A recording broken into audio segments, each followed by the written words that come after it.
देश दुनिया च वसदे पंजाबियों नूं जी आया। मैं हरजिंदर सिंह रंधावा, तुसीं देख रहे हो पंजाब टैलीविजन और मेरे नाल ने सीनियर जर्नलिस्ट मनप्रीत रंधावा। मनप्रीत जी, जी आया। बहुत बहुत धन्यवाद तुहाडा रंधावा जी।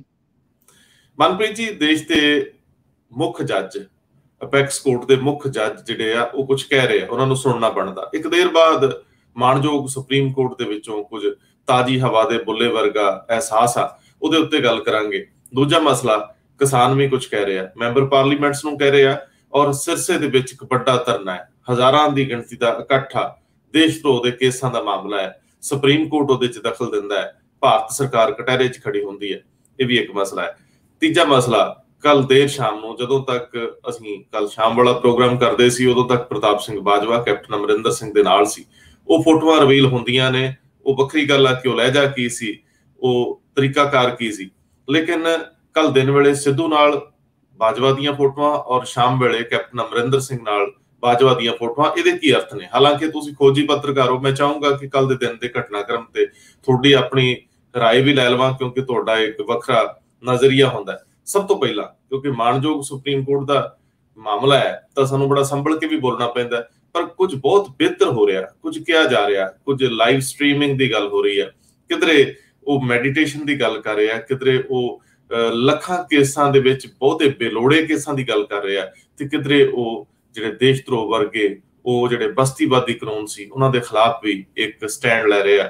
ਉਹਦੇ ਉੱਤੇ ਗੱਲ ਕਰਾਂਗੇ। ਲੇਕਿਨ ਸਭ ਤੋਂ ਪਹਿਲਾਂ ਪ੍ਰਤਾਪ ਸਿੰਘ ਬਾਜਵਾ ਦਿਨੇ ਸਿੱਧੂ ਨਾਲ ਸੀਗੇ, ਲੱਤ ਤੇ ਲੱਤ ਚੜਾ ਕੇ, ਤੇ ਰਾਤੀ ਕੁੜਤੇ ਪਜਾਮੇ ਦੇ ਵਿੱਚ ਕੈਪਟਨ ਅਮਰਿੰਦਰ ਸਿੰਘ ਨਾਲ ਇੱਕੋ ਜੀ ਪੱਗ ਬੰਨ ਕੇ, ਸ਼ਾਇਦ ਤੋਤੇ ਰੰਗੀ ਤਾਂ ਨਹੀਂ ਮੈਂ ਕਹੂੰਗਾ, ਪਰ ਇੱਕੋ ਜੀ ਪੱਗ ਬੰਨ ਕੇ ਇਕੱਠੇ ਸੀਗੇ। ਕੀ ਕਹਿੰਦੇ ਰੰਧਾਵਾ ਜੀ? ਦੇਖੋ, ਇਹ ਆਪਾਂ ਨੂੰ ਸਾਰਿਆਂ ਨੂੰ ਪਤਾ ਵੀ ਪ੍ਰਤਾਪ ਸਿੰਘ ਬਾਜਵਾ ਜਦੋਂ ਤੋਂ ਕੇਂਦਰ ਦੀ ਰਾਜਨੀਤੀ 'ਚ ਗਏ ਆ, ਜਦੋਂ ਤੋਂ ਰਾਜ ਸਭਾ ਦੇ ਮੈਂਬਰ ਆ, ਤੇ ਹਮੇਸ਼ਾ ਹੀ ਉਹਨਾਂ ਦਾ ਇਹ ਸੀਗਾ ਕਿ ਕਦੇ ਨਾ ਕਦੇ ਉਹ ਮੌਕਾ ਆਊਗਾ ਜਦੋਂ ਮੈਂ ਵਾਪਸ ਜਾ ਕੇ ਪੰਜਾਬ ਦੇ ਵਿੱਚ ਆਪਣਾ ਸਿਆਸੀ ਕਰੀਅਰ ਦੁਬਾਰਾ ਤੋਂ ਸ਼ੁਰੂ ਕਰੂੰਗਾ, ਉੱਥੇ ਫਿਰ ਦੁਬਾਰਾ ਜੀਵਨ ਸ਼ੁਰੂ ਕਰੂੰਗਾ, ਸਿਆਸੀ ਜੀਵਨ। ਤੇ ਹੁਣ ਉਹਨਾਂ ਨੂੰ ਮੌਕਾ ਸੀ, ਉਹਨਾਂ ਨੇ ਬਿਲਕੁਲ ਸਾਫ਼ ਕਰਤਾ ਸੀ ਕਿ ਜਿੱਦਾਂ ਹੀ ਮੇਰਾ ਹੁਣ ਰਾਜ ਸਭਾ ਦਾ ਜਿਹੜਾ ਸਮਾਂ ਪੂਰਾ ਹੁੰਦਾ, ਮੇਰੀ ਟਰਮ ਪੂਰੀ ਹੁੰਦੀ ਆ, ਤੇ ਮੈਂ ਹੁਣ ਆਪਣਾ ਜਿਹੜਾ ਬਾਕੀ ਜੀਵਨ ਆ ਉਹ ਪੰਜਾਬ ਦੇ ਵਿੱਚ ਲਾਉਣਾ। ਤੇ ਮੌਕਾ ਹੁਣ ਬੜਾ, ਤੁਹਾਨੂੰ ਪਤਾ ਹੀ ਹੈ, ਪਿਛਲੇ ਬਹੁਤ ਦਿਨਾਂ ਤੋਂ ਐਕਟਿਵ ਸੀ। ਪ੍ਰਤਾਪ ਸਿੰਘ ਬਾਜਵਾ ਤੁਹਾਨੂੰ ਪਤਾ ਹੀ ਹੈ, ਹਮੇਸ਼ਾ ਤੋਂ ਹੀ ਚਾਹਵਾਨ ਨੇ, ਔਰ ਹਰੇਕ ਪੋਲੀਟੀਸ਼ੀਅਨ ਔਰ ਬੜੇ ਪੁਰਾਣੇ ਕਾਂਗਰਸ ਦੇ ਉਹ ਲੀਡਰ ਨੇ, ਔਰ ਹਮੇਸ਼ਾ ਤੋਂ ਚਾਹਵਾਨ ਸੀ ਕਿ ਉਹਨਾਂ ਨੂੰ ਬਣਦਾ ਅਹੁਦਾ ਮਿਲੇ। ਕੈਬਨਿਟ ਮੰਤਰੀ ਤਾਂ ਉਹ ਕਈ ਵਾਰ ਰਹੇ ਨੇ, ਤੇ ਕੇਂਦਰ ਦੇ ਵਿੱਚ ਜਿਸ ਤਰ੍ਹਾਂ ਮੈਂ ਤੁਹਾਨੂੰ ਦੱਸ ਹੀ ਦਿੱਤਾ MP ਰਹੇ ਨੇ। ਦੇਖੋ, ਉਹਨਾਂ ਦਾ ਜਿਹੜਾ ਬੜਾ ਕੈਪਟਨ ਅਮਰਿੰਦਰ ਸਿੰਘ ਦੇ ਨਾਲ ਅੰਗਰੇਜ਼ੀ 'ਚ ਕਹਿ ਲਈਏ ਲਵ ਹੇਟ ਰਿਲੇਸ਼ਨਸ਼ਿਪ ਆ। ਆਪਸ ਦੇ ਵਿੱਚ ਕਿਸੇ ਟਾਈਮ ਬਹੁਤ ਇਕੱਠੇ ਰਹਿਣਾ, ਤੇ ਫਿਰ ਜਦੋਂ ਚਿੱਠੀਆਂ ਲਿਖੇ ਜਾਣਾ, ਤੇ ਫਿਰ ਆਪਸ ਦੇ ਵਿੱਚ ਬੜੇ ਤਰ੍ਹਾਂ ਦੇ ਵਿਤਕਰੇ ਵੀ ਪੈਦਾ ਹੋਏ ਆ, ਇਹ ਵੀ ਆਪਾਂ ਨੂੰ ਪਤਾ। ਕੱਲ ਕਿਹਾ ਜਾਂਦਾ, ਜੇ ਤੁਸੀਂ ਮੇਰੀ ਗੱਲ ਮੰਨੋ, ਬਹੁਤ ਸਾਰੇ ਲੋਕ ਜਿਹੜੇ ਪ੍ਰਤਾਪ ਸਿੰਘ ਬਾਜਵਾ ਨੂੰ ਜਾਣਦੇ ਨੇ ਕਿ ਇਸ ਟਾਈਮ ਉਹਨਾਂ ਨੂੰ ਲੱਗਦਾ ਕਿ ਸਿੱਧੂ, ਚਲੋ ਕਿਸੇ ਨਾ ਕਿਸੇ ਤਰ੍ਹਾਂ ਨਵਜੋਤ ਸਿੰਘ ਸਿੱਧੂ, ਹੋ ਸਕਦਾ ਕਿ ਜਿਹੜੀ ਹਾਈ ਕਮਾਂਡ ਪ੍ਰਿੰਕਾ ਗਾਂਧੀ ਜਾਂ ਰਾਹੁਲ ਗਾਂਧੀ ਉਹਨਾਂ ਦੇ ਪਿੱਛੇ ਖੜ ਕੇ ਹੋਣ ਕਿ ਚਲੋ ਇਹਨਾਂ ਨੂੰ ਪ੍ਰਧਾਨ ਥਾਪ ਦਿਓ, ਇਹਦੇ ਨਾਲ ਕਈ ਮਸਲੇ ਹੱਲ ਹੋ ਸਕਦੇ ਆ, ਕਮ ਸੇ ਕਮ ਕੈਪਟਨ ਅਮਰਿੰਦਰ ਸਿੰਘ ਤੇ ਚੈੱਕ ਵੀ ਰੱਖਿਆ ਜਾ ਸਕਦਾ। ਉਹਨਾਂ ਨੂੰ ਹੁਣ ਆਪਣੇ ਆਪ 'ਚ ਇੱਕ ਮੌਕਾ ਲੱਭ ਰਿਹਾ, ਮੌਕਾ ਉਹਨਾਂ ਨੂੰ ਲੱਗਦਾ ਕਿ ਕਿਤੇ ਹੋ ਸਕਦਾ ਕਿ ਮੇਰਾ ਵੀ ਦਾਅ ਲੱਗਦਾ ਕਿ ਮੈਂ ਮੁੱਖ ਮੰਤਰੀ ਵਜੋਂ ਵੀ ਥਾਪਿਆ ਜਾ ਸਕਦਾ। ਕੋਈ ਇਹ 'ਚ ਮਾੜੀ ਗੱਲ ਨਹੀਂ, ਪ੍ਰਧਾਨ ਰਹੇ ਨੇ, ਬੜੀ ਲੰਬੀ ਉਹਨਾਂ ਨੇ ਸਿਆਸਤ ਕੀਤੀ ਆ। ਤੇ ਦੂਸਰਾ ਸਰਕਲ ਦੇ ਵਿੱਚ ਇਹ ਵੀ ਕਿਹਾ ਜਾ ਰਿਹਾ ਕਿ ਉਹ ਕੈਪਟਨ ਅਮਰਿੰਦਰ ਸਿੰਘ ਦਾ ਮੂਡ ਭਾਂਪਣ ਗਏ ਸੀ ਕਿ ਇਸ ਵੇਲੇ ਜਿਹੜੇ ਪੰਜਾਬ ਦੇ, ਜਿਨ੍ਹਾਂ ਨੂੰ ਮਹਾਰਾਜਾ ਕਹਿ ਕੇ ਕਾਂਗਰਸੀ ਗੱਲ ਕਰਦੇ ਆ ਅੱਜ ਵੀ, ਹਾਲਾਂਕਿ ਰਾਜੇ ਰਜਵਾੜੇ ਰਹੇ ਨਹੀਂ, ਤੇ ਜਿਨ੍ਹਾਂ ਦਾ ਇੰਨਾ ਵੱਡਾ, ਕਈ ਲੋਕ ਕਹਿੰਦੇ ਆ ਕੱਦ ਬਹੁਤ ਵੱਡਾ, ਉਹ ਬੰਦਾ ਇਸ ਟਾਈਮ ਮਹਿਸੂਸ ਕੀ ਕਰ ਰਿਹਾ। ਤੇ ਨਾਲੇ ਇੱਕ ਮੈਸੇਜ ਵੀ ਚਲਾ ਜਾਊ, ਮੈਸੇਜ ਇਹ ਚਲਾ ਜਾਊ ਕਿ ਦੇਖੋ ਜੀ, ਇਸ ਵੇਲੇ ਜਦੋਂ ਕੈਪਟਨ ਅਮਰਿੰਦਰ ਸਿੰਘ ਦੇ ਨਾਲ ਕੋਈ ਖੜਾ ਨਹੀਂ ਤੇ ਮੈਂ ਖੜਾ, ਕਿਉਂਕਿ ਹਜੇ ਦੇਖਿਆ ਜਾਵੇ ਤਾਂ 7-8 ਮਹੀਨੇ ਤਾਂ ਅਮਰਿੰਦਰ ਸਿੰਘ ਉਹਨਾਂ ਦੇ ਪਈ ਹੈ ਨਾ। ਦੂਸਰੀ ਗੱਲ, ਇੱਕ ਹੋਰ ਚੀਜ਼ ਦੇਖੋ, ਬੋਡੀ ਲੈਂਗੁਏਜ ਸੀ ਕੱਲ ਕੈਪਟਨ ਅਮਰਿੰਦਰ ਸਿੰਘ ਦੀ ਜਦੋਂ ਹਰੀਸ਼ ਰਾਵਤ ਨਾਲ ਮਿਲਦੇ ਆ, ਔਰ ਉਹਨਾਂ ਦਾ ਬਿਆਨ ਜਿਹੜਾ ਉਹ ਕਹਿੰਦੇ ਆ ਕਿ ਜਿੰਨਾ ਚਿਰ ਨਵਜੋਤ ਸਿੰਘ ਸਿੱਧੂ ਆਪਣੀਆਂ ਟਵੀਟਸ ਲਈ ਮਾਫੀ ਨਹੀਂ ਮੰਗਦੇ, ਲਗਭਗ ਵੈਸੇ ਰੰਧਾਵਾ ਸਾਹਿਬ 150 ਟਵੀਟਸ ਆ ਇਦਾਂ ਦਾ, ਔਰ ਕੋਈ ਵੀ ਕੈਪਟਨ ਅਮਰਿੰਦਰ ਸਿੰਘ ਹੋਣਾ ਤੇ ਸਿੱਧਾ ਨਿਸ਼ਾਨਾ ਨਹੀਂ ਆ ਉਹਨਾਂ ਦੇ ਵਿੱਚ, ਸਾਰੇ ਦਾ ਸਾਰਾ ਇਹੀ ਆ, ਆਹ ਕੰਮ ਨਹੀਂ ਹੋਇਆ, ਉਹ ਕੰਮ ਨਹੀਂ ਹੋਇਆ। ਖੈਰ, ਉਹਨਾਂ ਦਾ ਆਪਣੀ ਰਾਏ ਹੈ। ਉਸ ਜਿਹੜੀ ਬੋਡੀ ਲੈਂਗੁਏਜ ਸੀ, ਉਹ ਇੱਕ ਜਿਸ ਤਰ੍ਹਾਂ ਅੰਗਰੇਜ਼ੀ 'ਚ ਫੇਰ ਕਿਹਾ ਜਾਂਦਾ ਕਿ ਉਹ ਬੜੇ ਬੈਡ ਲੂਜ਼ਰ ਲੱਗ ਰਹੇ ਸੀ। ਹਾਲਾਂਕਿ ਦੇਖੋ, ਇੱਕ ਬੜਾ ਆਪ ਹਜੇ ਵੀ ਉਹ ਮੁੱਖ ਮੰਤਰੀ ਆ, ਸਾਰੇ ਅਧਿਕਾਰ ਉਹਨਾਂ ਕੋਲੇ ਆ, ਐਗਜ਼ੈਕਟਿਵ ਪਾਵਰਸ ਉਹਨਾਂ ਕੋਲੇ ਆ। ਨਵਜੋਤ ਸਿੰਘ ਸਿੱਧੂ ਜਾਂ ਕੋਈ ਵੀ ਇਸ ਤਰ੍ਹਾਂ ਦਾ ਜਿਹੜਾ ਪ੍ਰਧਾਨ, ਜਿੰਨਾ ਮਰਜ਼ੀ ਤੁਸੀਂ ਥਾਪ ਦਿਓ, ਜੋ ਮੁੱਖ ਮੰਤਰੀ ਦਾ ਰੁਤਬਾ ਹੁੰਦਾ, ਜੋ ਅਹੁਦਾ ਹੁੰਦਾ, ਉਹਨੂੰ ਕਦੇ ਵੀ ਪ੍ਰਧਾਨ ਆ ਕੇ ਉਸ ਦੇ ਬਰਾਬਰ ਨਹੀਂ ਖੜਾ ਹੋ ਸਕਦਾ। ਲੇਕਿਨ ਕਿਤੇ ਨਾ ਕਿਤੇ ਉਹਨਾਂ ਨੂੰ ਕਿਉਂ ਏਦਾਂ ਉਹਨਾਂ ਦੇ ਚਿਹਰੇ ਤੋਂ ਲੱਗ ਰਿਹਾ ਸੀ, ਜੋ ਸਾਡੀ ਰੀਡਿੰਗ ਸੀ, ਕਿ ਉਹਨਾਂ ਨੂੰ ਇੱਕ ਤਰ੍ਹਾਂ ਦਾ ਹਾਰ ਦਾ ਅਹਿਸਾਸ ਹੋ ਰਿਹਾ ਸੀ। ਅੱਛਾ, ਉਸ ਤੋਂ ਬਾਅਦ ਤਾਂ ਖੈਰ ਉਹਨਾਂ ਨੇ ਕਿਹਾ ਕਿ ਹੁਣ ਜਿਹੜੀਆਂ ਆਉਣਗੀਆਂ, ਚਾਹੇ ਜਿਹੜੀਆਂ ਜਿਹੜੇ ਕਹਿੰਦੇ ਆ ਕਿ 4 ਹੋਰ ਕਾਰਜਕਾਰੀ ਪ੍ਰਧਾਨ ਲਾਉਣੇ ਆ, ਤੇ ਉਹਨਾਂ 'ਚ ਮੇਰੀ ਸੇ ਹੋਣੀ ਚਾਹੀਦੀ ਹੈ, ਤੇ ਪਾਰਟੀ ਦੇ ਜਿੰਨੇ ਵੀ ਕੱਲ ਨੂੰ ਫੈਸਲੇ ਲੈਣਾ ਉਹਨਾਂ ਦੇ ਵਿੱਚ ਮੇਰੀ ਸੇ ਹੋਣੀ ਚਾਹੀਦੀ ਹੈ। ਇਹ ਉਹਨਾਂ ਨੇ ਹਰੀਸ਼ ਰਾਵਤ ਨੂੰ ਬਿਲਕੁਲ ਕਨਵੇ ਕਰਤਾ। ਸੋ ਪ੍ਰਤਾਪ ਬਾਜਵਾ ਦਾ ਉਹਨਾਂ ਦੇ ਨਾਲ ਬਹਿਣਾ, ਉਹਨਾਂ ਦੇ ਨਾਲ ਫੋਟੋਆਂ ਖਿਚਾਉਣੀਆਂ, ਇਹ ਗੱਲ ਦਾ ਤੁਹਾਨੂੰ ਅਹਿਸਾਸ ਕਰਾਉਂਦਾ ਕਿ ਦੇਖੋ, ਜਿਹੜਾ ਪੋਲੀਟੀਸ਼ੀਅਨ ਹੁੰਦਾ ਉਹ ਹਮੇਸ਼ਾ ਸਾਰਿਆਂ ਨੂੰ ਨਾਲ ਲੈ ਕੇ ਚੱਲਦਾ, ਤੇ ਉਹ ਮੌਕੇ ਦੀ ਨਜ਼ਾਕਤ ਨੂੰ ਵੀ ਸਮਝਦਾ। ਜੀ, ਮੈਂ ਮਨਪ੍ਰੀਤ ਜੀ ਇੱਕ ਹੋਰ ਐਂਗਲ ਤੋਂ ਸੋਚੀ ਜਾਂਦਾ ਸੀ। ਮੈਂ ਸੋਚਦਾ ਸੀ ਪ੍ਰਤਾਪ ਸਿੰਘ ਬਾਜਵਾ ਦੇ ਮਨ ਮਸਤਕ 'ਚ ਸਦਾ ਇਹ ਗੱਲ ਰਹੀ ਹੋਊਗੀ ਕਿ ਮੇਰੇ ਕੋਲ ਪ੍ਰਧਾਨਗੀ ਖੋਈ ਸੀਗੀ, ਔਰ ਕੈਪਟਨ ਅਮਰਿੰਦਰ ਸਿੰਘ ਉਮਰ ਦਰਾਜ ਵੀ ਹੋ ਗਿਆ, 80 ਸਾਲ ਉਹਨਾਂ ਦੀ ਉਮਰ ਹੋ ਗਈ ਆ। ਉਹਨਾਂ ਨੇ ਹੌਲੀ ਹੌਲੀ ਰਿਟਾਇਰਮੈਂਟ ਤਾਂ ਲੈਣੀ ਆ, ਜਾਂ ਰਿਟਾਇਰ ਕਰਤੇ ਜਾਣਗੇ, ਤੇ ਉਸ ਤੋਂ ਬਾਅਦ ਜਿਹੜੀ ਅਗਲੀ ਪੀੜ੍ਹੀ ਦੀ ਰਾਜਨੀਤੀ ਆ, ਕਾਂਗਰਸ ਦੀ ਪੰਜਾਬ ਦੀ ਵਾਗਡੋਰ ਮੇਰੇ ਹੱਥ 'ਚ ਆ ਜਾਊ। ਲੇਕਿਨ ਨਵਜੋਤ ਸਿੰਘ ਸਿੱਧੂ ਨੂੰ ਮੂਹਰੇ ਕਰਤਾ ਗਿਆ। ਪ੍ਰਤਾਪ ਸਿੰਘ ਬਾਜਵਾ ਜਾਂ ਉਸ ਤਰ੍ਹਾਂ ਦੇ ਹੋਰ ਲੋਕ ਜਿਹੜੇ ਸ਼ਾਇਦ ਅਗਲੀ ਪੀੜ੍ਹੀ ਦੀ ਰਾਜਨੀਤੀ 'ਚ ਆਪਣੇ ਆਪ ਨੂੰ ਮੁੱਖ ਮੰਤਰੀ ਜਾਂ ਕੁਝ ਇਸ ਤਰ੍ਹਾਂ ਦੇ ਅਹੁਦਿਆਂ ਲਈ ਸਮਝਦੇ ਰਹੇ, ਇੱਕ ਮਨ ਦੇ ਵਿੱਚ ਟੀਸ ਤਾਂ ਉੱਠਦੀ ਹੋਊਗੀ ਕਿ ਜੇ ਕੈਪਟਨ ਅਮਰਿੰਦਰ ਸਿੰਘ ਨੇ ਚੰਗਾ ਨਹੀਂ ਕੀਤਾ ਤੇ ਚੰਗਾ ਕਿਹੜਾ ਉੱਪਰਲਿਆਂ ਨੇ ਕਰਤਾ। ਐਵੇਂ ਪਹਿਲਾਂ ਕੈਪਟਨ ਅਮਰਿੰਦਰ ਸਿੰਘ ਨਾਲ ਸੇੜ ਲਈ, ਹੁਣ ਸਿੱਧੂ ਨਾਲ। ਇਹ ਕੁਝ ਇਸ ਤਰ੍ਹਾਂ ਦੇ ਬ੍ਰੇਨ 'ਚ ਖਿਆਲਾਤ ਵੀ ਹੋ ਸਕਦੇ ਕਿ ਅਜੇ ਮੁੱਖ ਮੰਤਰੀ ਤਾਂ ਕੈਪਟਨ ਹੀ ਹੈ, ਸਿੱਧੂ ਕੋਲ ਅਜੇ ਬਹੁਤਾ ਕੁਝ ਹੈ ਨਹੀਂ, ਨੈਗੋਸੀਏਸ਼ਨਸ ਚੱਲਣੀਆਂ ਨੇ, ਕਿਉਂ ਨਾ ਕੈਪਟਨ ਕੈਂਪ ਦੇ ਵਿੱਚ ਖੜੇ ਹੋਇਆ ਜਾਵੇ। ਮਾਝੇ ਦੇ ਬਹੁਤੇ ਲੀਡਰ ਸਿੱਧੂ ਨਾਲ ਖੜੇ ਆ। ਜੇ ਮਾਝੇ ਦੇ ਵਿੱਚੋਂ ਮੈਂ ਕੈਪਟਨ ਨਾਲ ਖੜਦਾ ਤਾਂ ਜਿਹੜੀ ਮੇਰੀ ਸਟੇਟ ਦੀ ਰਾਜਨੀਤੀ ਖਤਮ ਹੋ ਚੁੱਕੀ ਆ, ਇਹਨੂੰ ਇੱਕ ਨਵਾਂ ਬਲ ਮਿਲ ਸਕਦਾ। ਕੈਪਟਨ ਦੇ ਨਾਲ ਖੜੇ ਹੋਣ ਦਾ ਹਾਈ ਕਮਾਂਡ ਦੇ ਵਿੱਚ ਵਜਨ ਵੀ ਵੱਧ ਜਾਊਗਾ, ਔਰ ਸਦਾ ਲੜਦੇ ਰਹਿਣ ਦੀ ਰਾਜਨੀਤੀ ਨਾਲੋਂ ਸਮਝੌਤੇ ਦੀ ਰਾਜਨੀਤੀ ਤੇ ਬਾਜਵਾ ਚੱਲ ਰਿਹਾ। ਉਹ ਆਪਣੀ ਅਗਲੀ ਇਨਿੰਗ ਜਿਹੜੀ ਆ ਉਹ ਸਮਝਦੇ ਆ ਕਿ ਸਿੱਧੂ ਨਾਲ ਟਕਰਾਅ 'ਚ ਹੀ ਲੰਘਣੀ ਹੈ। ਕੈਪਟਨ ਅਮਰਿੰਦਰ ਸਿੰਘ ਜਾ ਰਹੇ ਨੇ, ਇਸ ਵਿਦਾਇਗੀ ਦੇ ਨਾਲ ਉਹ ਉਸ ਧੜੇ ਨੂੰ ਲੀਡ ਕਰਨ ਦੀ ਵੀ ਸੁਪਨਾ ਪਾਲ ਕੇ ਚੱਲ ਰਹੇ ਹੋਣਗੇ। ਕੈਪਟਨ ਅਮਰਿੰਦਰ ਸਿੰਘ ਕੈਂਪ ਨੂੰ ਲੀਡ ਕਰਨ ਦਾ ਸੁਪਨਾ, ਕੈਪਟਨ ਅਮਰਿੰਦਰ ਸਿੰਘ ਦੀ ਗੈਰ ਹਾਜ਼ਰੀ 'ਚ ਜਦੋਂ ਉਹ ਰਿਟਾਇਰਮੈਂਟ ਜਿਹੜੀ ਉਹਨਾਂ ਦੀ ਸੰਭਾਵਤ ਹੀ ਆ ਲਗਭਗ ਹੁਣ। ਕੀ ਕਹਿੰਦੇ ਜੀ ਰੰਧਾਵਾ ਜੀ, ਬਹੁਤ ਤੁਸੀਂ ਬਿਲਕੁਲ ਸਹੀ ਗੱਲ ਕਹੀ ਆ, ਔਰ ਇਸ ਤਰ੍ਹਾਂ ਦੀਆਂ ਗੱਲਾਂ ਹੋ ਵੀ ਰਹੀਆਂ, ਔਰ ਲਗਭਗ ਇਸੇ ਤਰਜ਼ ਤੇ ਉਹ ਚੱਲ ਰਹੇ ਨੇ।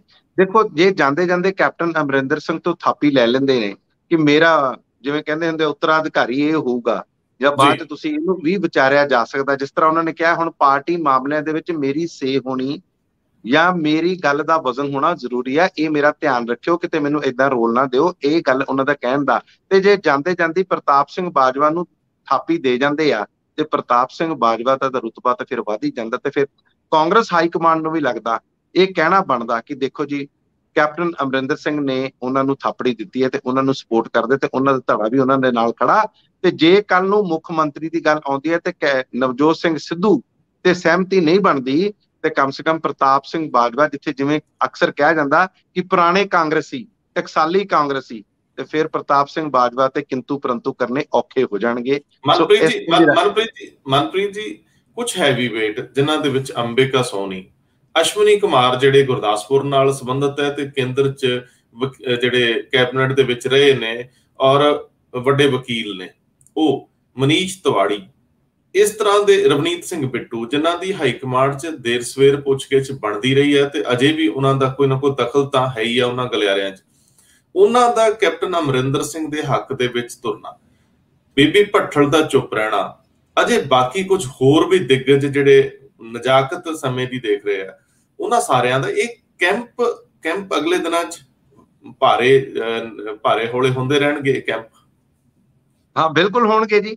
ਦੇਖੋ, ਤੁਸੀਂ ਰਜਿੰਦਰ ਕੌਰ ਭੱਠਲ ਦੀ ਜ਼ਿਕਰ ਕੀਤਾ, ਆਪਾਂ ਨੂੰ ਉਹਨਾਂ ਨੂੰ ਭੁੱਲਣਾ ਨਹੀਂ ਚਾਹੀਦਾ।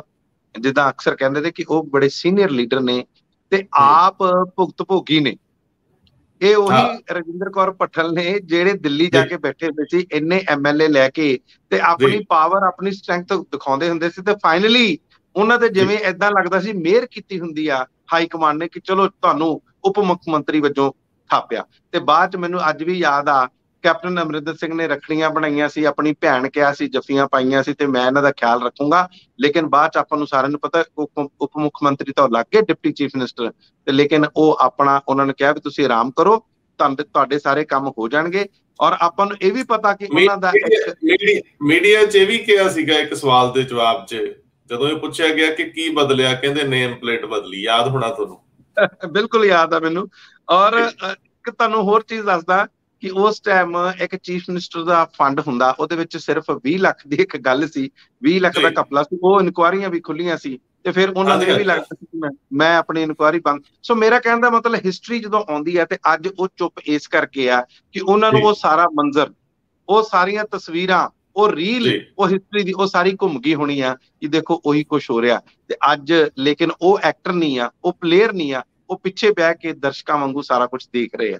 ਸੋ ਇਹ ਜਿਹੜੀਆਂ ਚੀਜ਼ਾਂ ਰੰਧਾਵਾ ਜੀ, ਬਿਲਕੁਲ ਤੁਹਾਡੀ ਗੱਲ ਠੀਕ ਆ, ਕਿਉਂਕਿ ਨਵਾਂ ਬਦਲਾਅ ਆ ਰਿਹਾ। ਔਰ ਕੈਪਟਨ ਅਮਰਿੰਦਰ ਸਿੰਘ ਨੂੰ ਵੀ, ਜਿਵੇਂ ਮੈਂ ਕੱਲ ਵੀ ਗੱਲ ਕੀਤੀ ਸੀ, ਇੱਕ ਸਟੇਟਸਮੈਨ ਵਜੋਂ, ਇੱਕ ਦੂਰ ਅੰਦੇਸ਼ੀ ਜਿਵੇਂ ਹੁੰਦਾ ਕੋਈ ਵਿਅਕਤੀ ਸਿਆਸਤਦਾਨ ਜਿਸ ਤਰ੍ਹਾਂ ਉਹਨੂੰ ਹੋਣਾ ਚਾਹੀਦਾ, ਉਸ ਤਰ੍ਹਾਂ ਉਹਨਾਂ ਨੂੰ ਵੀ ਇਹ ਸਾਰਾ ਕੁਝ ਸਮਾਂ ਦੇ ਕੇ ਆਪਣੇ ਆਪ ਨੂੰ ਉਸ ਰੋਲ ਲਈ ਤਿਆਰ ਕਰ ਲੈਣਾ ਚਾਹੀਦਾ ਜਿਸ ਅਵਸਥਾ 'ਚ ਉਹ ਆ। ਜੇ ਕੱਲ ਨੂੰ ਕੇਂਦਰ ਸਰਕਾਰ ਆਉਂਦੀ ਆ, ਸੱਤਾ 'ਚ ਆਉਂਦੀ ਆ, ਜਾਂ ਕਿਤੇ ਵੀ ਇਸ ਤਰ੍ਹਾਂ ਦਾ ਉਹਨਾਂ ਨੂੰ ਮੌਕਾ ਮਿਲਦਾ, ਤੇ ਬਹੁਤ ਕੁਝ ਹੁੰਦਾ ਕੇਂਦਰ ਸਰਕਾਰ ਕੋਲੇ ਆਪਣੇ ਵਰਕਰਸ ਨੂੰ, ਜਿਹੜੇ ਉਹਨਾਂ ਦੇ ਲਾਇਲ ਰਹੇ ਹੋਣ, ਜਿਹੜੇ ਉਹਨਾਂ ਦੇ ਨਾਲ ਹਮੇਸ਼ਾ ਮਿਲ ਕੇ ਚੱਲੇ ਹੋਣ, ਉਹਨਾਂ ਨੂੰ ਦੇਣ ਦਾ। ਸੋ ਇਸ ਤਰ੍ਹਾਂ ਮਨਪ੍ਰੀਤ ਜੀ, ਤੁਸੀਂ ਨਾ ਜੀ ਕੈਪਟਨ ਅਮਰਿੰਦਰ ਸਿੰਘ ਨੂੰ ਰਿਟਾਇਰ ਕਰਕੇ ਕਿਸੇ ਰਾਜ ਦੇ ਵਿੱਚ, ਕਿਸੇ ਰਾਜ ਭਵਨ 'ਚ ਬੈਠੇ ਵੇਖਣਾ ਚਾਹੁੰਦੇ ਹੋ, ਤੇ ਉੱਥੇ ਜਾ ਕੇ ਉਹਨਾਂ ਨਾਲ ਵੇਲ ਦੇ ਵਿੱਚ ਚਾਹ ਪੀਣਾ ਚਾਹੁੰਦੇ ਹੋ। ਮੈਨੂੰ ਤੁਹਾਡੀ ਨੀਅਤ ਤੇ ਸ਼ੱਕ ਹੋ ਰਿਹਾ। ਚਲੋ ਖੈਰ, ਤੁਸੀਂ ਚਾਹ ਚੂ ਤਾਂ ਪੀ ਲੈਂਦੇ ਹੋ, ਜਰਨਲਿਸਟ ਪੀਂਦੇ ਰਹਿੰਦੇ ਆ, ਲੇਕਿਨ ਮੈਂ ਹੋਰ ਕਹਿਣਾ, ਮੈਂ ਥੋੜਾ ਜਿਹਾ ਅੱਗੇ ਵੱਧਦਾ। ਦੇਖੋ ਗੱਲ ਏਦਾਂ ਹੈ,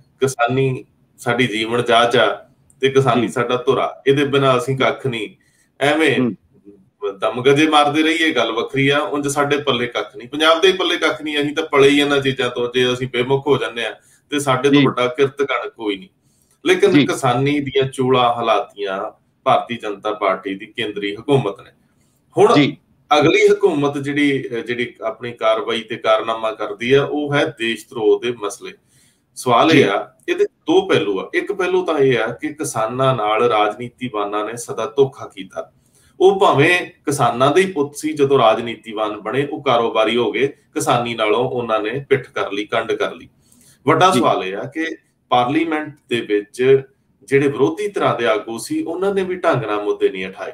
ਉਹਨਾਂ ਨੇ ਕਿਸਾਨੀ ਮਾਮਲਿਆਂ ਨੂੰ ਪਾਰਲੀਮੈਂਟ ਦੇ ਮੰਚ ਤੋਂ ਵੱਡਾ ਨਹੀਂ ਕੀਤਾ। ਇਸੇ ਕਰਕੇ ਕਿਸਾਨਾਂ ਨੂੰ ਬਹੁਤ ਝੱਲਣਾ ਪਿਆ ਤੇ ਝੇਲਣਾ ਪਿਆ। ਬਾਰਿਸ਼ਾਂ ਵੀ ਆਈਆਂ, ਕੱਕਰ ਵੀ ਪਏ, ਤੇ ਜਿਹੜੇ ਸਾੜ ਦੀਆਂ ਧੁੱਪਾਂ ਨੇ ਪਿੰਡੇ ਵੀ ਸਾੜੇ। ਮੈਂ ਇਹ ਕਹਿਣਾ ਹੈ ਕਿ ਅੱਜ ਜਦੋਂ ਪਾਰਲੀਮੈਂਟ ਵੱਲ ਵਹੀਰ ਘੱਤੀ ਜਾਊਗੀ, ਫਿਰ ਕੋਈ ਸਾਜ਼ਿਸ਼ ਹੋਊਗੀ, ਉੱਥੇ ਮੈਂਬਰ ਪਾਰਲੀਮੈਂਟ ਵਿਰੋਧੀ ਦਲਾਂ ਦੇ ਕਿੰਨਾ ਕੁ ਸਾਥ ਦੇਣਗੇ, ਇੱਕ ਪਹਿਲੂ। ਦੂਜਾ, ਦੇਸ਼ ਧਰੋਹ ਵਾਲਾ ਮਾਮਲਾ, ਗੱਲ ਹਜਮ ਜੇ ਨਹੀਂ ਹੁੰਦੀ, ਗਲਿਓਂ ਨਹੀਂ ਉਤਰਦੀ। ਇੰਝ ਲੱਗਦਾ ਆਪਣੇ ਹੀ ਦੇਸ਼ ਵਿੱਚ ਬੇਗਾਨਗੀ ਦਾ ਅਹਿਸਾਸ ਵੱਡਾ ਹੋ ਜਾਂਦਾ। ਤੇ ਜਦੋਂ ਮਾਣਯੋਗ ਸੁਪਰੀਮ ਕੋਰਟ ਦਖਲ ਦੇਵੇ, ਗੱਲ ਸੱਚੀਓ ਵੱਡੀ ਹੈ। ਕਾਫੀ ਦੇਰ ਬਾਅਦ ਮਾਣਯੋਗ ਸੁਪਰੀਮ ਕੋਰਟ ਦੇ ਵਿੱਚੋਂ ਕੁਝ ਚੰਗੀਆਂ ਜੀਆਂ ਗੱਲਾਂ, ਕੁਝ ਚੰਗੇ ਜੇ ਫੈਸਲੇ, ਕੁਝ ਚੰਗੀਆਂ ਜੀਆਂ ਸਲਾਹਾਂ ਆ ਰਹੀਆਂ ਨੇ। ਕੀ ਕਹਿੰਦੇ ਹੋ? ਬਹੁਤ ਸੋਹਣੀ ਤੁਸੀਂ ਗੱਲ ਕਹੀ ਆ, ਔਰ ਮੈਨੂੰ ਲੱਗਦਾ ਇਸ ਬਾਰੇ ਗੱਲ ਕਰਨੀ ਬਣਦੀ ਵੀ ਸੀ। NV Ramana, justice, chief justice NV Ramana, Andhra Pradesh ਤੋਂ ਇਹ ਆਉਂਦੇ ਨੇ। ਤੁਸੀਂ ਦੇਖੋ ਰੰਧਾਵਾ ਜੀ, 24 ਅਪ੍ਰੈਲ ਨੂੰ ਇਹਨਾਂ ਨੇ ਸਹੁੰ ਚੁੱਕੀ। ਪਹਿਲਾਂ ਐਸੇ ਬੌਬਡੇ ਹੁੰਦੇ ਸੀ। ਇਹ ਪਹਿਲਾਂ ਵੈਸੇ ਦਿੱਲੀ ਹਾਈ ਕੋਰਟ ਦੇ ਚੀਫ ਜਸਟਿਸ ਰਹੇ ਤੇ ਆਂਧਰਾ ਪ੍ਰਦੇਸ਼ ਦੇ ਐਕਟਿੰਗ ਚੀਫ ਜਸਟਿਸ ਸੀ। ਉਸ ਤੋਂ ਬਾਅਦ ਸਮਝਿਆ ਇਹ ਜਾ ਰਿਹਾ ਸੀ, ਵੈਸੇ ਕਿਸੇ ਦਿਨ ਮੈਂ, ਜੇ ਤੁਸੀਂ ਚਾਹੋਗੇ ਤਾਂ ਮੈਂ ਇਹ ਵੀ ਦੱਸੂਗਾ ਕਿ ਇਹਨਾਂ ਨੂੰ ਚੀਫ ਜਸਟਿਸ ਜਦੋਂ ਬਣਾਇਆ ਜਾ ਰਿਹਾ ਸੀ, ਉਸ ਤੋਂ ਪਹਿਲਾਂ ਵੀ ਇੱਕ ਬੜੀ ਵੱਡੀ ਕੋਸ਼ਿਸ਼ ਹੋਈ ਸੀ ਆਂਧਰਾ ਪ੍ਰਦੇਸ਼ ਦੇ ਮੁੱਖ ਮੰਤਰੀ ਵੱਲੋਂ ਕਿ ਕਿਸੇ ਤਰ੍ਹਾਂ ਇਹਨਾਂ ਦੀ ਇਹ ਜਿਹੜੀ ਅਪਾਇੰਟਮੈਂਟ ਆ, ਨਿਯੁਕਤੀ ਆ, ਰੋਕੀ ਜਾਵੇ। ਤੇ ਉਹਨਾਂ ਨੇ ਪ੍ਰਧਾਨ ਮੰਤਰੀ ਨਾਲ ਗੱਲਬਾਤ ਵੀ ਕੀਤੀ ਸੀ, ਚਿੱਠੀ ਵੀ ਲਿਖੀ ਸੀ। ਖੈਰ ਉਹ ਵੱਖਰਾ ਮਸਲਾ। ਇਹਨਾਂ ਦੇ ਆਉਣ ਨਾਲ ਤੁਸੀਂ ਦੇਖੋ ਇੰਨੀਆਂ ਨਵੀਆਂ, ਇੱਕ ਫਰੈਸ਼ ਜਿਹੜੀਆਂ ਤਾਜ਼ਾ ਹਵਾਵਾਂ ਝੁੱਲਣ ਲੱਗੀਆਂ। ਕਿਉਂਕਿ ਤੁਸੀਂ ਇੱਕ ਚੀਜ਼ ਦੇਖੋ ਰੰਧਾਵਾ ਜੀ, ਜਦੋਂ ਬੰਦਾ ਹਰ ਪਾਸਿਓਂ ਹਾਰ ਜਾਂਦਾ, ਇਸ ਦੇਸ਼ ਦਾ ਨਾਗਰਿਕ, ਇਸ ਦੇਸ਼ ਦੇ ਉਹ ਵਿਅਕਤੀ ਜਿਹੜੇ ਲੋਕਤੰਤਰ 'ਚ ਯਕੀਨ ਕਰਦੇ ਨੇ, ਇੱਥੋਂ ਦੀ ਜਮਹੂਰੀਅਤ 'ਚ ਯਕੀਨ ਕਰਦੇ ਨੇ, ਡੈਮੋਕ੍ਰੇਸੀ ਦੇ ਵਿੱਚ ਯਕੀਨ ਕਰਦੇ ਨੇ, ਜਦੋਂ ਸਾਰੇ ਇੰਸਟੀਚਿਊਟ ਨੂੰ ਫੇਲ ਕਰ ਦਿੰਦੇ ਨੇ ਤੇ ਅਖੀਰਕਾਰ ਉਹ ਕਿਹਦੇ ਵੱਲ ਮੂੰਹ ਕਰਦਾ? ਅਦਾਲਤਾਂ ਵੱਲ। ਤੇ ਜੇ ਅਦਾਲਤਾਂ ਵੀ ਉਹਨੂੰ ਫੇਲ ਕਰ ਦੇਣ ਤਾਂ ਉਹਦੇ ਕੋਲੇ ਕੋਈ ਰਾਹ ਨਹੀਂ ਰਹਿੰਦਾ। ਉਹ ਮਾਯੂਸ ਹੋਣਾ ਉਹਦੇ ਲਈ ਸੁਭਾਵਿਕ ਆ। ਇਸ ਚੀਜ਼ ਨੂੰ ਆ ਕੇ ਐਨਵੀ ਜਸਟਿਸ ਐਨਵੀ ਰਮन्ना ਨੇ ਬਹੁਤ ਹੱਦ ਤੱਕ ਦੇਖਿਆ। ਔਰ ਅੱਜ ਦਾ ਤੁਸੀਂ ਬਿਆਨ ਦੇਖੋ, ਉਹ ਕਹਿੰਦੇ ਲੋਕਾਂ ਕੋਲੇ ਅਖੀਰਲਾ ਰਾਹ ਇਹੀ ਆ ਅਦਾਲਤਾਂ ਦਾ, ਜਿੱਥੇ ਆ ਕੇ ਉਹਨਾਂ ਨੂੰ ਲੱਗਦਾ ਕਿ ਸ਼ਾਇਦ ਸਾਨੂੰ ਜੇ ਜ਼ਿੰਦਗੀ 'ਚ ਕੋਈ ਨਿਆਂ ਮਿਲਣਾ ਜਾਂ ਇਨਸਾਫ ਮਿਲਣਾ ਸਾਨੂੰ ਇੱਥੇ ਮਿਲੂਗਾ। ਇਹ ਜਿਹੜੀ ਤੁਸੀਂ ਦੇਸ਼ ਧਰੋਹ ਦੀ ਗੱਲ ਕੀਤੀ ਹੈ, ਮੈਂ ਇਹਦੇ ਬਾਰੇ ਵੀ ਥੋੜਾ ਜਿਹਾ ਦੱਸਦਾ। 124A ਦੀ ਧਾਰਾ IPC ਦੀ ਧਾਰਾ, ਔਰ ਤੁਸੀਂ ਦੇਖੋ 75 ਸਾਲ ਤਾਂ ਖੈਰ ਆਪਾਂ ਨੂੰ ਹੋ ਗਿਆ, ਤੇ ਉਸ ਤੋਂ ਪਹਿਲਾਂ ਵੈਸੇ IPC ਬਾਰੇ ਮੈਂ ਦੱਸਦਾ ਤੁਹਾਨੂੰ ਰੰਧਾਵਾ ਜੀ, 1860-1862 ਦੇ ਵਿੱਚ ਇਹ ਲਾਗੂ ਹੋਈ ਸੀ, ਤੇ ਉਸ ਟਾਈਮ ਦੇ ਅੱਜ 159-60 ਵਰੇ ਹੋ ਗਏ ਆ, ਤੇ ਲਗਾਤਾਰ ਤੁਸੀਂ ਦੇਖੋ ਚੱਲਦੀ ਹੈ, ਤੇ ਉਹਦੇ ਵਿੱਚ ਕਈ ਵਾਰੀ ਤਬਦੀਲੀਆਂ ਆਪਾਂ ਕਦੇ ਕੀਤੀਆਂ ਹੀ ਨਹੀਂ, ਉਸੇ ਤਰ੍ਹਾਂ ਉਹਨੂੰ ਲਾਗੂ ਕਰੀ ਜਾਂਦੇ ਆ। ਔਰ 124A ਲਾਉਣੇ ਕਿਹਨਾਂ ਤੇ ਆ? ਇਹ ਸੁਪਰੀਮ ਕੋਰਟ ਨੇ ਖੁਦ ਕਿਹਾ, ਆਪਣੇ ਵਿਰੋਧੀਆਂ ਦੀ ਆਵਾਜ਼ਾਂ ਨੂੰ ਦਬਾਉਣ ਲਈ, ਉਹਨਾਂ ਨੂੰ ਕੁਚਲਣ ਲਈ, ਉਹਨਾਂ ਨੂੰ ਪੈਰਾਂ ਥੱਲੇ ਰੋਂਦਣ ਲਈ। ਇਹ ਨਹੀਂ ਕਿ ਵਾਕਿਆ ਦੇਸ਼ ਧਰੋਹ ਹੋਇਆ। ਦੇਸ਼ ਧਰੋਹ ਕੀ ਆ? ਕੋਈ ਹਥਿਆਰ ਚੱਕਦਾ, ਕੋਈ ਵਾਕਿਆ ਲੱਗਦਾ ਕਿ ਤੁਹਾਡੇ ਕੋਈ ਅੱਤਵਾਦੀਆਂ ਦੀਆਂ ਕੋਈ ਐਕਟੀਵਿਟੀਜ਼ ਹੁੰਦੀਆਂ ਜਾਂ ਇਸ ਤਰ੍ਹਾਂ ਦੀ ਕਾਰਵਾਈ ਹੁੰਦੀ ਹੈ, ਤਾਂ ਦੇਸ਼ ਦੇ ਖਿਲਾਫ ਕੋਈ ਜੰਗ ਛੇੜੀ ਜਾਂਦੀ ਆ। ਇੱਥੇ ਹੁਣ ਕਿਸਾਨ ਆ, ਹੁਣ ਕਿਸਾਨਾਂ ਦੀ ਤੁਸੀਂ ਗੱਲ ਕੀਤੀ, 11 ਜੁਲਾਈ ਨੂੰ ਇੱਕ ਡਿਪਟੀ ਉਹਨਾਂ ਦੇ ਜਿਹੜੇ ਸਪੀਕਰ ਆ ਰਣਬੀਰ ਸਿੰਘ ਗੰਗਵਾਰ, ਉਹਨਾਂ ਤੇ ਜਦੋਂ ਵਿਰੋਧ ਹੋ ਰਿਹਾ ਸੀ, ਉਹਨਾਂ ਦੀ ਗੱਡੀ ਦੇ ਸ਼ੀਸ਼ੇ ਟੁੱਟ ਜਾਂਦੇ ਆ। ਕਿਸਾਨਾਂ ਦੇ, ਹਾਂਜੀ, ਕਿਸਾਨਾਂ ਦੇ ਤੁਸੀਂ ਦੇਖੋ ਦੇਸ਼ ਧਰੋਹ ਦੇ ਮੁਕੱਦਮੇ ਲਾ ਦਿੱਤੇ ਜਾਂਦੇ। ਔਰ ਇੰਨੀਆਂ ਐਗਜ਼ਾਮਪਲਸ ਆ, ਇੰਨੀਆਂ ਉਦਾਹਰਨਾਂ ਨੇ। ਇਸੇ ਕਰਕੇ ਸੁਪਰੀਮ ਕੋਰਟ ਨੂੰ ਕਹਿਣਾ ਪਿਆ, ਜਿਹੜੇ ਸਾਡੇ ਅਟਾਰਨੀ ਜਨਰਲ ਆ ਭਾਰਤ ਦੇ KK ਵੇਣੂਗੋਪਾਲ, ਉਹਨਾਂ ਨੇ ਕਿਹਾ ਤੁਸੀਂ ਜਿਹੜਾ ਐਫੀਡੇਵਿਟ ਫਾਈਲ ਕਰੋ ਇਸ ਤੇ ਕਿ ਤੁਸੀਂ ਕਿਉਂ ਨਹੀਂ ਦੇਸ਼ ਧਰੋਹ ਦਾ ਇਹ ਮਾਮਲਾ ਜਾਂ ਜਿਹੜਾ ਇਹ ਸੈਕਸ਼ਨ ਆ ਇਹਨੂੰ ਖਤਮ ਕਰ ਸਕਦੇ। ਔਰ ਤੁਸੀਂ ਦੇਖੋ ਈਵਨ ਕਿ ਰੰਧਾਵਾ ਜੀ, ਜੇ ਗੱਲ ਛਿੜੀ ਹੈ ਤਾਂ ਮੈਂ ਕਦੇ ਇਸ ਤੇ ਵੀ ਵਿਸਤਾਰ ਤੇ ਗੱਲ ਕਰਾਂਗੇ। ਈਵਨ UAPA ਹੋਇਆ, ਔਰ ਪੁਰਾਣੇ ਟਾਈਮ ਤੇ ਤੁਸੀਂ ਯਾਦ ਕਰੋ, ਕਿਸੇ ਟਾਈਮ ਜਦੋਂ ਟਾਟਾ ਲਾਉਂਦੇ ਹੁੰਦੇ ਸੀ, ਕੋਟਾ ਲਾਉਂਦੇ ਹੁੰਦੇ ਸੀ, ਕਿਸ ਤਰ੍ਹਾਂ ਉਹਦਾ ਵੀ ਵਿਰੋਧ ਹੁੰਦਾ ਸੀ। ਸੋ ਇਸ ਤਰ੍ਹਾਂ ਦੇ ਜਿਹੜੇ ਕਾਨੂੰਨ ਆ ਜਿਹਨੇ ਨਾਗਰਿਕਾਂ ਦੇ ਖਿਲਾਫ ਆ, ਉਹ ਮੈਨੂੰ ਲੱਗਦਾ ਸੁਪਰੀਮ ਕੋਰਟ ਦੀ ਬਹੁਤ ਵਧੀਆ ਪਹਿਲ ਆ। ਔਰ ਜਿਹੜੀਆਂ ਨਵੀਆਂ ਹਵਾਵਾਂ, ਜਿਹੜੀਆਂ ਇਨਸਾਫ ਦੀਆਂ ਹਵਾਵਾਂ ਝੁੱਲਣ ਲੱਗੀਆਂ, ਉਹਦੇ ਨਾਲ ਲੋਕਾਂ ਨੂੰ ਬਹੁਤ ਰਾਹਤ ਮਿਲੂਗੀ, ਉਹਨਾਂ ਨੂੰ ਉਮੀਦ ਜਗੂਗੀ ਕਿ ਇਨਸਾਫ ਮਿਲੂਗਾ। ਮੈਂ ਇੱਕ ਗੱਲ ਹੋਰ ਥੋੜੀ ਜਿਹੀ ਐਡ ਕਰਨਾ, ਕਿਉਂਕਿ ਪਹਿਲੇ ਚੀਫ ਜਸਟਿਸ ਵੀ ਰਹੇ ਤੇ ਇਹਨਾਂ ਤੋਂ ਪੁਰਾਣੇ ਰੰਜਨ ਗੋਗੋਈ, ਜਿਨ੍ਹਾਂ ਨੇ ਹੁਣ ਰਾਜ ਸਭਾ ਦੀ ਸੀਟ ਲੈ ਲਈ ਆ, ਕਿਉਂਕਿ ਲੱਗਣ ਇਹ ਲੱਗ ਪਿਆ ਸੀ ਲੋਕਾਂ ਨੂੰ ਕਿ ਸੁਪਰੀਮ ਕੋਰਟ ਤੱਕ ਵੀ ਉਹਨਾਂ ਦੀ ਸੁਣਵਾਈ ਨਹੀਂ ਹੋਣੀ। ਜੰਮੂ ਕਸ਼ਮੀਰ ਤੱਕ ਦੇ ਹੈਬੀਸ ਕਾਰਪਸ ਇੱਕ ਬੜੀ ਸੀਰੀਅਸ ਪਟੀਸ਼ਨ ਹੁੰਦੀ ਆ, ਉਹ ਸਾਲ ਤੱਕ, ਡੇਢ ਸਾਲ ਤੱਕ ਇੱਥੇ ਪੈਂਡਿੰਗ ਪਈਆਂ ਰਹਿੰਦੀਆਂ ਸੀ। ਸੋ ਤੁਹਾਡਾ ਕਹਿਣਾ ਬਿਲਕੁਲ ਠੀਕ ਆ ਕਿ ਇਸ ਐਨਵੀ ਰਮन्ना ਜਿਹੜੇ ਆਏ ਨੇ ਆਂਧਰਾ ਪ੍ਰਦੇਸ਼ ਦੇ ਚੀਫ ਜਸਟਿਸ, ਉਹਦੇ ਨਾਲ ਲੋਕਾਂ ਨੂੰ ਫੇਰ ਇੱਕ ਉਮੀਦ, ਨਵੀਂ ਉਮੀਦ ਬੱਝੀ ਆ ਇਨਸਾਫ ਦੀ। ਜੀ ਮਨਪ੍ਰੀਤ ਜੀ, ਨਿਆਂ ਧੜਿਆਂ ਦਾ ਨਹੀਂ ਹੁੰਦਾ, ਨਿਆਂ ਨਿਰਪੱਖ ਹੁੰਦਾ ਹੈ, ਤੇ ਨਿਆਂ ਆਖਰੀ ਉਮੀਦ ਹੀ ਹੁੰਦੀ ਹੈ ਬੰਦੇ ਦੀ, ਤੇ ਉਹ ਵੀ ਮਾਣਯੋਗ ਸੁਪਰੀਮ ਕੋਰਟ ਵਰਗੀ ਅਪੈਕਸ ਕੋਰਟ, ਜਿਹਦੇ ਵਿੱਚ ਲੋਕਾਂ ਦਾ ਭਰੋਸਾ ਸਾਲਾਂ ਤੋਂ ਹੈ। ਤੁਸੀਂ ਠੀਕ ਕਿਹਾ ਕਿ ਜਮਹੂਰੀਅਤ ਦਾ ਸਭ ਤੋਂ ਸਿਖਰਲਾ ਸਤੰਭ ਹੈ, ਜਿੱਥੇ ਹਰ ਮਾੜਾ ਤੇ ਵੱਡਾ ਇੱਕੋ ਜਿਹੇ ਹੋ ਜਾਂਦੇ ਆ। ਵੱਖਰੀ ਗੱਲ, ਅੱਜ ਜਿਹੜੀ ਮਾਣਯੋਗ CJI ਜਿਹੜੇ ਹੈਗੇ, ਉਹਨਾਂ ਨੇ ਜਿਹੜੀ ਗੱਲ ਕਹੀ ਹੈ ਚੀਫ ਜਸਟਿਸ ਆਫ ਇੰਡੀਆ, ਕਿ ਇਹ ਮਹਿੰਗਾ ਵੀ ਬੜਾ ਹੈ, ਇਹ ਮਹਿੰਗਾ ਬੜਾ, ਕਾਨੂੰਨ ਮਹਿੰਗਾ ਹੋ ਗਿਆ, ਇਨਸਾਫ ਮਹਿੰਗਾ ਹੋ ਗਿਆ। ਅਦਾਲਤੀ ਮੁਕੱਦਮੇ ਜਿਹੜੇ, ਹੁਣ ਸੁਣਿਆ ਹੈ ਕਿ ਸੁਪਰੀਮ ਕੋਰਟਾਂ ਦੇ ਵਿੱਚ ਜਿਹੜੇ ਲੋਕ ਪੇਸ਼ ਹੁੰਦੇ ਆ, ਉਹਨਾਂ ਦੀ ਫੀਸ ਇੱਕ ਦਿਨ ਦੀ ਕਰੋੜਾਂ 'ਚ ਵੀ ਪਹੁੰਚ ਜਾਂਦੀ, ਲੱਖਾਂ ਤੇ ਹੁਣ ਸਧਾਰਨ ਗੱਲ ਹੋ ਗਈ। ਸਾਡੇ ਹਾਈ ਕੋਰਟ ਦੇ ਕਈ ਹਾਈ ਪ੍ਰੋਫਾਈਲ ਕੇਸ ਸੀਗੇ, ਜਿਨ੍ਹਾਂ 'ਚ ਪੋਲੀਟੀਸ਼ੀਅਨਸ ਦੇ ਕੇਸ ਸੀ, ਦਿੱਲੀੋਂ ਆਉਂਦੇ ਵਕੀਲ, ਉਹ ਚੌਪਰ ਤੇ ਆਉਂਦੇ ਹੁੰਦੇ ਸੀ, ਤੇ 20-20, 25-25, 50-50 ਲੱਖ ਦੀ ਵੀ ਗੱਲ ਤੁਰਦੀ ਰਹੀ, ਵੀ ਲੈ ਲੈਂਦੇ ਆ। ਹੁਣ ਇਸ ਤੋਂ ਅਗਲੀ ਗੱਲ ਆ ਕਿ ਜਿਹੜੇ ਕਿਸਾਨ ਪਾਰਲੀਮੈਂਟ ਤੋਂ ਇਹ ਆਸ ਕਰਦੇ ਆ ਕਿ ਉਹਨਾਂ ਦੇ ਹੱਕ ਤੇ ਹਿੱਤ 'ਚ ਕਾਨੂੰਨ ਬਣਾਏ ਜਾਣ, ਕਿਉਂਕਿ ਖੇਤ 'ਚ ਖੜਾ ਬੰਦਾ ਇਹੀ ਉਮੀਦ ਕਰਦਾ ਹੈ ਕਿ ਮੇਰੀ ਸਰਕਾਰ ਮੇਰੀ ਹੈ ਤੇ ਮੇਰੇ ਲਈ ਸੋਚੂਗੀ। ਉਹ ਹੁਣ ਡਾਂਗ ਫੜ ਕੇ ਲੜ ਤਾਂ ਸਕਦਾ ਨਹੀਂ, ਉਹ ਇੱਕੋ ਜਗ੍ਹਾ ਲੜੂ, ਜਾਂ ਖੇਤ 'ਚ ਲੜੂ ਤੇ ਜਾਂ ਸੜਕ ਤੇ ਲੜੂਗਾ। ਇਹ ਜਿਹੜੇ ਹਾਲਾਤ ਬਣੇ ਆ, ਇਹਦੇ ਵਿੱਚ ਪਾਰਲੀਮੈਂਟ 'ਚ ਕੁਝ ਵਾਪਰੂਗਾ। ਤੁਹਾਨੂੰ ਲੱਗਦਾ ਕਿ ਵਿਰੋਧ ਦੀ ਆਵਾਜ਼ ਤਿੱਖੀ ਹੋ ਜਾਊਗੀ ਕਿਸਾਨਾਂ ਦੀ ਇਸ ਮੂਵ ਨਾਲ, ਕਿ ਜਿਹੜਾ ਪੀਪਲਸ ਵਿਪ ਜਾਰੀ ਕੀਤਾ, ਜਿਹੜੇ ਮੈਂਬਰ ਪਾਰਲੀਮੈਂਟ ਵਿਰੋਧ ਦੇ ਨੇ, ਉਹਨਾਂ ਨੂੰ ਕਿਹਾ ਕਿ ਜਾਓ ਉੱਥੇ ਜਾ ਕੇ ਸਾਡੀ ਗੱਲ ਕਰੋ, ਨਹੀਂ ਤਾਂ ਅਸੀਂ ਤੁਹਾਡੇ ਖਿਲਾਫ ਵੀ ਹੋਵਾਂਗੇ। ਕੀ ਕਹਿੰਦੇ ਹੋ, ਇਹ ਜਿਹੜਾ ਅੰਦੋਲਨ ਦਾ ਇਹ ਮਰਹਲਾ ਹੈ, ਇਹ ਕਿੰਨਾ ਕੁ ਪ੍ਰਭਾਵੀ ਹੋ ਜਾਊਗਾ? ਇਹਦਾ ਕੋਈ ਅਸਰ ਹੋਣ ਵਾਲਾ? ਕੱਲ ਮੈਂ ਇੱਕ ਫੋਟੋ ਦੇਖੀ ਸੀ, ਪੰਜਾਬ ਦੇ ਜਿਹੜੇ ਭਾਜਪਾਈ ਨੇ ਉਹ ਜਾ ਕੇ ਆਪਣੇ JP ਨੱਡਾ ਜਿਹੜੇ ਕੌਮੀ ਪ੍ਰਧਾਨ, ਉਹਨਾਂ ਨੂੰ ਮਿਲ ਆਏ ਨੇ, ਮਸਲਾ ਹੱਲ ਕਰਨ ਲਈ ਕਹਿ ਕੇ ਆਏ ਨੇ। ਕੀ ਕਹਿੰਦੇ ਹੋ? ਦੇਖੋ, ਬਹੁਤ ਹੀ ਇਸ ਟਾਈਮ ਮਹੱਤਵਪੂਰਨ ਪੜਾਅ ਦੇ ਵਿੱਚ ਪਹੁੰਚ ਗਿਆ ਕਿਸਾਨੀ ਅੰਦੋਲਨ। ਤੇ ਇੱਕ ਨਵਾਂ ਜਿਹੜੀ ਆ ਉਹ ਪੜਾਅ ਸ਼ੁਰੂ ਹੋ ਰਿਹਾ।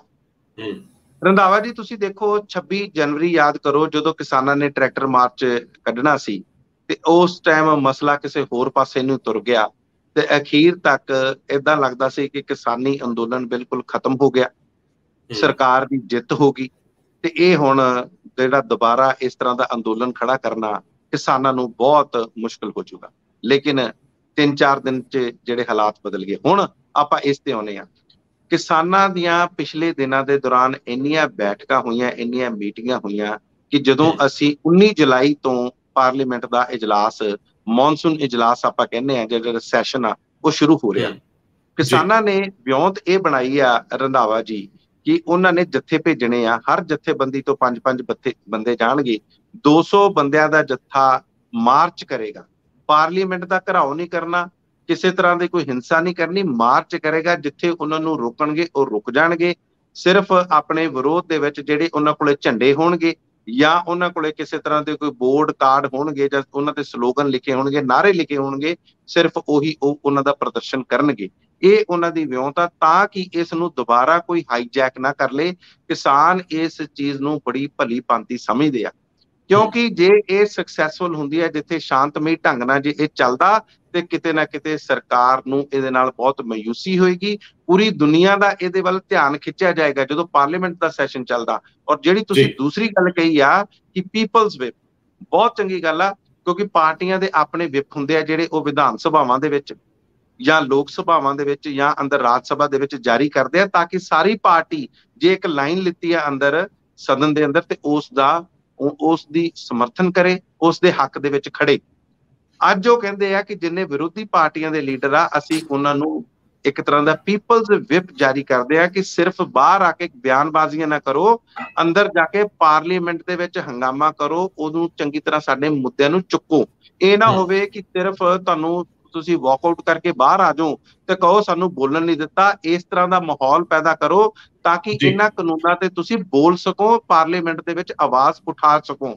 ਇਹ ਤੁਸੀਂ ਦੇਖਣਾ, ਤੁਸੀਂ ਮਤਲਬ ਪਾਰਲੀਮੈਂਟੇਰੀਅਨਸ ਨੇ, ਸੰਸਦਾਂ ਨੇ, ਇਹਨਾਂ ਨੇ ਦੇਖਣਾ ਕਿ ਕਿਸ ਤਰ੍ਹਾਂ ਇਹ ਆਵਾਜ਼ ਆਪਣੀ ਚੁੱਕ ਸਕਦੇ ਆ। ਸੋ ਕਿਸਾਨਾਂ ਦੀ ਨਜ਼ਰ ਇਸ ਟਾਈਮ ਇਹਨਾਂ ਸਾਰੇ ਸੰਸਦ ਜਿਹੜੇ ਆ, ਮੈਂਬਰ ਪਾਰਲੀਮੈਂਟਾਂ ਤੇ, ਐਮਪੀਸ ਤੇ ਆ, ਤਾਂ ਕਿ ਅੰਦਰ ਜਾ ਕੇ ਕਿਸ ਤਰ੍ਹਾਂ ਇਹ ਬੋਲਦੇ ਆ, ਉਹਨਾਂ ਦੇ ਮੁੱਦੇ ਕਿਸ ਤਰ੍ਹਾਂ ਚੱਕਦੇ ਆ, ਨਾ ਕਿ ਸਿਰਫ ਟਿੱਪਣੀਆਂ ਕਰਕੇ ਜਾਂ ਟਵੀਟ ਕਰਕੇ ਜਾਂ ਸੋਸ਼ਲ ਮੀਡੀਆ ਤੇ ਸਿਰਫ ਇਹ ਕਹਿ ਦੇਣਾ ਕਿ ਅਸੀਂ ਕਿਸਾਨਾਂ ਦੇ ਬੜੇ ਹਿਮੈਤੀ ਤੇ ਹਿਤੈਸ਼ੀ ਆ। ਇਹ ਕਾਫੀ ਨਹੀਂ ਆ।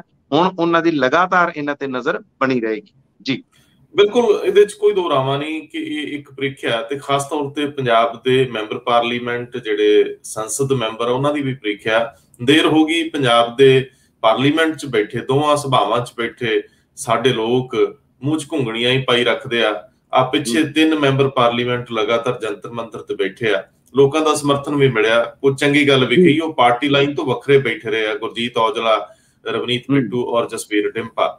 ਲੇਕਿਨ ਸਵਾਲ ਇਹ ਹੈ ਕਿ ਦੇਰ ਹੋ ਗਈ, ਕਦੇ ਪੰਜਾਬ ਦੇ ਹੱਕ ਦੀ ਆਵਾਜ਼ ਪਾਰਲੀਮੈਂਟ 'ਚ ਲੌਜਿਕ ਨਾਲ ਗੂੰਜਦੀ ਨਹੀਂ ਸੁਣੀ। ਕਦੇ ਸਰਦਾਰ ਤਰਲੋਚਨ ਸਿੰਘ, ਬਹੁਤ ਪਹਿਲਾਂ ਜਗਮੀਤ ਬਰਾੜ, ਉਸ ਤੋਂ ਪਹਿਲਾਂ ਸਰਦਾਰ ਕਪੂਰ ਸਿੰਘ, ਤੇ ਪਿੱਛੇ ਜੇ ਆ ਕੇ ਕੁਝ ਹੋਰ ਲੋਕ, ਭਗਵੰਤ ਮਾਨ ਜਰਾ ਚੁਟਕਲਿਆਂ ਨਾਲ ਪੇਸ਼ ਹੁੰਦੇ ਰਹੇ ਆ। ਬਹੁਤੀ ਵਾਰੀ ਉੱਥੇ ਆਵਾਜ਼ਾਂ ਪ੍ਰਭਾਵੀ ਨਹੀਂ ਰਹੀਆਂ। ਲੇਕਿਨ ਬਣਦਾ ਇਹ ਹੈ ਕਿ ਸਾਡੇ ਮੈਂਬਰ ਪਾਰਲੀਮੈਂਟ ਆਪਣੀ ਤਰਕਸੰਗਤ ਹਾਜ਼ਰੀ ਦਰਜ ਕਰਵਾਉਣ। ਮਨਪ੍ਰੀਤ ਜੀ, ਬਹੁਤ ਮਿਹਰਬਾਨੀ। ਬਹੁਤ ਬਹੁਤ ਧੰਨਵਾਦ ਤੁਹਾਡਾ ਰੰਧਾਵਾ ਜੀ।